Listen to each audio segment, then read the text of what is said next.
Kozhikode corporation ഉൾപ്പെടെ ഉള്ള പ്രശ്നങ്ങൾ ഇപ്പോഴും നിലനിൽക്കുന്നുണ്ട്. ഇനിയിപ്പോൾ ലീഗിന്റെ അതുമായി ബന്ധപ്പെട്ട തുടർ നീക്കങ്ങൾ എന്താണ്? തീർച്ചയായിട്ടും ഇത് തുടങ്ങിയപ്പോൾ തന്നെ ഞങ്ങൾ പറഞ്ഞതാണ്, ഈ വാർഡ് വിഭജനം യഥാർത്ഥത്തിൽ ജനാധിപത്യ അവകാശങ്ങളെ അട്ടിമറിക്കുന്നതാണ്. തെരഞ്ഞെടുപ്പിൽ പരാജയം 100% ഉറപ്പായ ഇടതുപക്ഷ ഗവൺമെൻറ് വാർഡുകൾ അശാസ്ത്രീയമായി നിയമവിരുദ്ധമായി മാനദണ്ഡത്തിനെതിരായി വെട്ടിമുറിച്ചിട്ട് ജയിക്കാം എന്നൊരു പ്രവണതയുണ്ടായത്. നേരത്തെ അത് സംബന്ധിച്ച് ഞങ്ങൾ അതാത് സ്ഥാപനങ്ങളുടെ തദ്ദേശ സ്ഥാപനങ്ങളുടെ സെക്രട്ടറിമാർക്ക് പരാതി കൊടുത്തു. ആ പരാതി സ്വീകരിച്ചില്ല. സെക്രട്ടറിമാർക്ക് ഗവൺമെൻറ്റിൽ നിന്ന് കഠിനമായ താക്കീതുകൾ വന്നു. 100-ലധികം സെക്രട്ടറിമാരെ ഈ വാർഡ് വിഭജന പ്രക്രിയ ആരംഭിച്ചപ്പോൾ സ്ഥലം മാറ്റി. അവർക്ക് അനുകൂലമായി ഉണ്ടാക്കാൻ എല്ലാ കാര്യങ്ങളും നടത്തി. അവസാനം ഞങ്ങൾക്കുണ്ടായിരുന്ന ഏക പ്രതീക്ഷ ഹൈക്കോടതിയായിരുന്നു. ഞങ്ങൾ കോടതിയെ സമീപിച്ചു. ഞങ്ങൾ ചെയ്തത് ശരിയാണ്, വാർഡ് വിഭജന പ്രക്രിയ തെറ്റായ രീതിയിലാണ് നടന്നത്, നിയമവിരുദ്ധമായാണ് നടന്നത് എന്ന ഞങ്ങളുടെ വാദം ബഹുമാനപ്പെട്ട കേരള ഹൈക്കോടതി സമ്മതിച്ചിരിക്കുകയാണ്. അതുകൊണ്ട് ഗവൺമെൻറ് ഇതുപോലെ ചെയ്ത 8 മുനിസിപ്പാലിറ്റികളുടെയും ഒരു പഞ്ചായത്തിൻ്റെയും വിധിയാണ് പുറത്തു വന്നത്. ഞങ്ങൾ കേസ് കൊടുത്തത് ഏത് പഞ്ചായത്തിനാണോ ഏത് സ്ഥാപനത്തിനാണോ കേസ് കൊടുക്കുന്നത് ആ സ്ഥാപനത്തിനാണ് വിധി കിട്ടുക. ഇനി ബാക്കിയുള്ള സ്ഥാപനങ്ങൾ കൂടി ഞങ്ങൾ കോടതിയെ സമീപിക്കും. അതിനു മുമ്പായി ഗവൺമെൻറ് തെറ്റായി നടത്തിയ ഈ നീക്കങ്ങളിൽ നിന്ന് പിൻവാങ്ങണം എന്നാണ് ഞങ്ങൾക്ക് പറയാനുള്ളത്.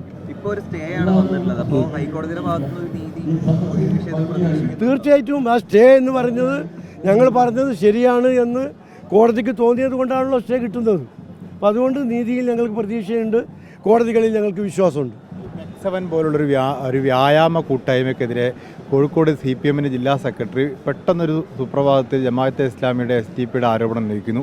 പിറ്റേന്ന് വന്ന് അത് പിൻവലിക്കുകയും ചെയ്തു. എന്താണ് ഇങ്ങനെ പെട്ടെന്ന് എല്ലാം ജമാഅത്താണെന്ന് തോന്നാനുള്ള കാരണം? അതല്ല, ഈ സംഘപരിവാറിന് ന്യൂനപക്ഷങ്ങൾക്കെതിരെയുള്ള എല്ലാ വടിയും കൊടുക്കുന്നത് കമ്മ്യൂണിസ്റ്റ് പാർട്ടിയാണ്, CPM ആണ്. എല്ലാ കാര്യങ്ങളും തുടങ്ങി വെക്കുന്നവരാണ്.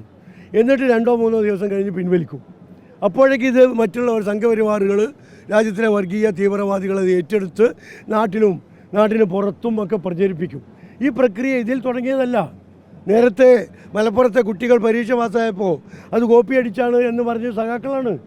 അതുപോലെ തന്നെ മലപ്പുറത്തെ കുട്ടികൾ, മുസ്ലിം പെൺകുട്ടികൾ തട്ടമിടൽ ഒഴിവാക്കിയത് മാർക്സിസ്റ്റ് പാർട്ടിയുടെ പ്രവർത്തനം കൊണ്ടാണ് എന്ന് ആദ്യം പറഞ്ഞത് മാർക്സിസ്റ്റ് പാർട്ടിയുടെ നേതാക്കന്മാരാണ്.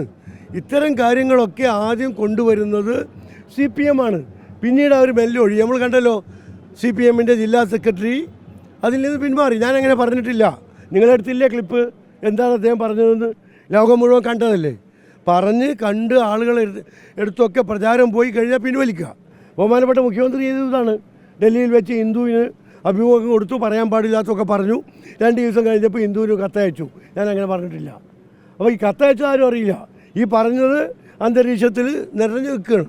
അപ്പോൾ രാജ്യത്ത് തെറ്റായ സന്ദേശം നൽകുന്നതിൽ മുൻപന്തിയിൽ CPM ആണ്. അത് കേരളത്തിലെ ഉത്ബുദ്ധരായ മതേതര വിശ്വാസികൾ മനസ്സിലാക്കിയിട്ടുണ്ട്. അതിൻ്റെ ഫലമാണ് ഇപ്പോൾ കേരളത്തിൽ കണ്ടുകൊണ്ടിരിക്കുന്ന എല്ലാ ജനങ്ങളുടെ പ്രതികരണങ്ങളും. സംശയത്തോടെ കാണേണ്ടതില്ല എന്നാണോ? സംശയത്തോടെ കാണേണ്ടതില്ല. ആരാ പറഞ്ഞ സംശയത്തോടു കൂടി കാണണമെന്ന്? അത് പറഞ്ഞ ആളുകളൊക്കെ പിൻവാങ്ങിപ്പോയത് നമ്മൾ കണ്ടില്ലേ. ഇനി നമ്മളെന്തിനായാലും പോകുന്നത്? അല്ല, സംശയം ഉന്നയിച്ചവർ ഞങ്ങൾക്ക് സംശയമില്ല, ഞങ്ങൾ അങ്ങനെയല്ല അത് പറഞ്ഞത്, ഞങ്ങൾ ഡിസോൺ ചെയ്യുന്നു എന്ന് പറഞ്ഞ് പോവുകയാണ്. പറയേണ്ടതൊക്കെ പറഞ്ഞിട്ട് പിന്നീട് ബന്ധമില്ല എന്ന് പറയുന്നത് പുതിയ ട്രെൻഡാണ്. അതിലേക്ക് പോവുകയാണ് ഇവരൊക്കെ. മറ്റൊരു വിഷയം, ഈ SSLC പരീക്ഷ നടന്നുകൊണ്ടിരിക്കുകയാണ്. ഈ പരീക്ഷയുടെ തലേദിവസം ചില ട്യൂഷൻ സെന്ററുകൾ അതുമായി ബന്ധപ്പെട്ട പരീക്ഷാ പേപ്പറുകൾ പുറത്തു വരുന്നു. പിറ്റേ ദിവസം പരീക്ഷാ പേപ്പറിൽ അത് തന്നെ അച്ചടിച്ച് വരുന്ന പ്രശ്നങ്ങളൊക്കെ ഉണ്ട്. അപ്പോൾ അതൊക്കെ ഒരു ഗുരുതരമായ സംഭവങ്ങളല്ലേ? തീർച്ചയായും നമ്മളൊക്കെ കുട്ടികളെ പഠിപ്പിക്കാൻ അയക്കുന്നത് വളരെ പ്രതീക്ഷകളോട് കൂടിയാണ്. ആ പ്രതീക്ഷകളൊക്കെ അട്ടിമറിക്കല്ലേ. നമ്മുടെ കുടുംബത്തിലെ മാതാപിതാക്കളുടെ, രക്ഷിതാക്കളുടെ, വേണ്ടപ്പെട്ടവരുടെ എല്ലാ അഭിലാഷങ്ങളും സ്വപ്നങ്ങളും കരയിച്ച് കളിയിക്കുകയല്ലേ. പരീക്ഷയുടെ പവിത്രത പോലും നിലനിർത്താൻ കഴിയാത്തൊരു ഗവൺമെൻറ് ഭരിക്കുമ്പോൾ നമ്മളെന്ത് പറയാനാ? സമഗ്രമായ അന്വേഷണം നടത്തി കുറ്റവാളികളെ ശിക്ഷിക്കണം എന്ന് മാത്രമേ ഇതിൽ പറയാനുള്ളൂ. ഈ മറ്റൊരു പ്രധാനപ്പെട്ട കാര്യം, ഈ മുനമ്പം വിഷയത്തിൽ ഇപ്പോഴൊരു പരിഹാരം വന്നിട്ടില്ല. സർക്കാർ അതിലൊരു വെള്ളപ്പോക്ക് തുടരുന്നുണ്ടെന്നാണ് പ്രതിപക്ഷ സംഘടന ആരോപിക്കുന്നത്. ഇപ്പോൾ വിസ്ഡം അടക്കമുള്ള ഇതിന്റെ നേതാക്കളെല്ലാം രംഗത്ത് വന്നുകൊണ്ട് സതീശൻ പറഞ്ഞത് ശരിയായില്ല, അത് ഭൂമി ആണെന്ന് പറയുന്നതിൽ അർത്ഥമില്ല എന്ന് പറയുന്നുണ്ട്. ലീഗിന് ഇപ്പോഴും ഇതിലൊരു നിലപാടെടുക്കാൻ കഴിഞ്ഞിട്ടില്ല. ലീഗിൻ്റെ നിലപാട് വളരെ വ്യക്തമാണല്ലോ. ലീഗിൻ്റെ നിലപാട് വളരെ വ്യക്തമാണ്. ലീഗ് പറയുന്നത് അവിടെ ന്യായമായി കൈവശാവകാശമുള്ള ആളുകളെ കുടിയൊഴിപ്പിക്കരുത് എന്ന് തന്നെയാണ്. എന്തിൻ്റെ പേരിലായിരുന്നാലും അതിനുള്ള സമവായ ചർച്ചകൾ നടത്തണം. നിയമം എന്തായിരുന്നാലും അതിനെ മറികടക്കാൻ സർക്കാരിനെ കഴിയൂ. അതുകൊണ്ടാണ് സർക്കാർ മുൻകൈ എടുക്കണമെന്ന് ഞങ്ങൾ പറയുന്നത്. വ്യക്തികൾക്കോ സംഘടനകൾക്കോ സാമൂഹിക സംഭവങ്ങൾക്കോ അത് കഴിയില്ല. അതുകൊണ്ട് സർക്കാരിന് മാത്രമേ ഇതിൽ ഇടപെടാൻ കഴിയുള്ളൂ. അതുകൊണ്ടാണ് സർക്കാർ ഇതിൽ ഇടപെട്ട് പരിഹാരം കാണണമെന്ന് മുസ്ലിം ലീഗ് പറയുന്നത്. എന്തുകൊണ്ടായിരിക്കാം ഈ പ്രതിപക്ഷ നേതാവ് ഇപ്പോഴും വഖഫ് ഭൂമിയാണെന്നൊരു അല്ല, അത് മുഖഭൂമിയാണോ അല്ലതോ എന്നല്ല തർക്കം. അവിടെയുള്ള ആളുകൾക്ക് അവകാശികളായ ആളുകളെ കുടിയൊഴിപ്പിക്കാനില്ലാത്തൊരു സാഹചര്യം ഉണ്ടാകണം. അതിനവർക്ക് സംവിധാനം ഉണ്ടാക്കി കൊടുക്കണം. അത് ഗവൺമെൻറ്റിനെ കഴിയുള്ളൂ. അതുകൊണ്ടാണ് ഞങ്ങൾ ഗവൺമെൻറ്റിനോട് പറയുന്നത്.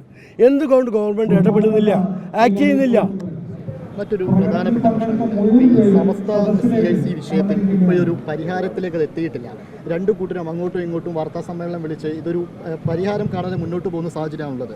സാദിഖലി തങ്ങളടക്കം നേതൃത്വം കൊടുക്കുകയും ചെയ്തിരുന്നു. ഇതെന്താ ഇങ്ങനെ നീണ്ടുപോകുന്നത്? പരിഹരിക്കാൻ ഇനി ലീഗ് തന്നെ മുന്നിട്ട് ഒരു പ്രശ്നവുമില്ല, അതൊക്കെ പരിഹരിക്കപ്പെടും, ഒരു കുഴപ്പമില്ല.